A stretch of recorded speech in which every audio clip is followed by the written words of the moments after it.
আচ্ছা, এখন আমরা দেখব কিভাবে এক্স প্রো 5 আলাদা কোনো ট্যাবে বা যেখানে ইনস্টল নাই, যদি ইনস্টল করতে চান আলাদা কোনো মোবাইলে বা ট্যাবে কিভাবে করতে হয় সেটা আমি দেখতেছি। আমাদের লিঙ্ক থেকে, আমাদের ওয়েবসাইট থেকে এখানে সফটওয়্যার ডাউনলোড বা আমরা আপনাদেরকে যখন হোয়াটসঅ্যাপে দেই ওখানে ক্লিক করবেন।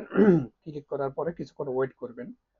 ওয়েট করার পরে দেখেন এইরকম মেগার একটা স্ক্রিন আসবে।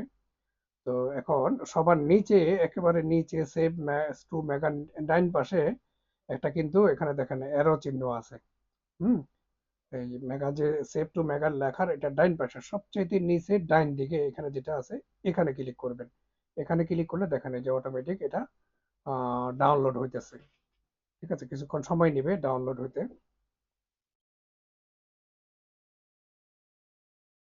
এখন প্রায় ডাউনলোড কমপ্লিট 95% মতো হয়ে গেছে। 100% হয়ে গেছে।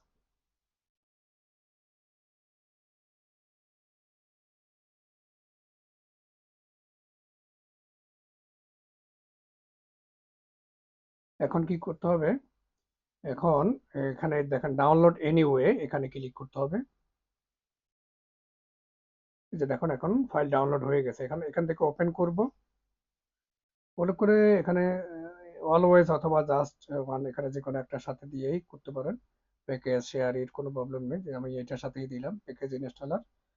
এখন কি করতে হবে? এখন এখানে আমার এখানে যেহেতু ডাউনলোড করা আছে এই জন্য আপডেট চাইতেছে, আমরা আপডেটে ক্লিক করলাম।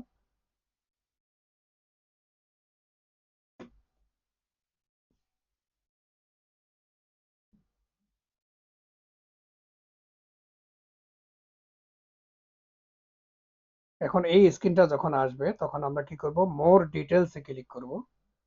হ্যাঁ, এখানে হার্মফুল দেখায়, এরকম দেখায়, আসলে ওগুলো ওই উইন্ডো ইয়াসের প্রবলেম, যেহেতু এটা রাশিয়ান অ্যাপ। আচ্ছা, ইনস্টল এনিওয়ে, ওটা কি মোর ডিটেলসে ক্লিক করে ইনস্টল এনিওয়েতে আমরা ক্লিক করব এবং আমাদের আপনি যদি কোনো পাসওয়ার্ড দেওয়া থাকে ওটা দিয়ে দিব।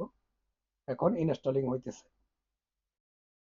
এখন আপনার কি করতে হবে? ওপেন করবেন। এখন ওপেন করার সময় আপনার এখানে যা যা চাইবে সবগুলো অ্যালাউ করে দিতে হবে। হ্যাঁ, কিছুক্ষণ সময় নেবে। এই যে দেখেন এখন এখানে চলে আসছে। চলে আসার পরে অনেক সময় দেখা যায় আপনার বিভিন্ন পারমিশন চাইবে, সবগুলো সবার উপরে করে দিতে হবে। ঠিক আছে, এখন এটা ইনস্টলেশন হয়ে গেছে। এখন আমরা সফটওয়্যারে আপডেটে যাইয়া এটার যদি কোনো আপডেট আসে আমরা এখান থেকে, যেহেতু এটা 15 ভার্সন, এখন চলতেছে 20 ভার্সন। এখন দেখেন এখানে 20 ভার্সন, 15 ভার্সন এখানে দেখাইতেছে। 20 ভার্সন এখানে এই যে 20 ভার্সন এখানে দেখাবে সবার, যেটা এটা ইসের ভার্সন।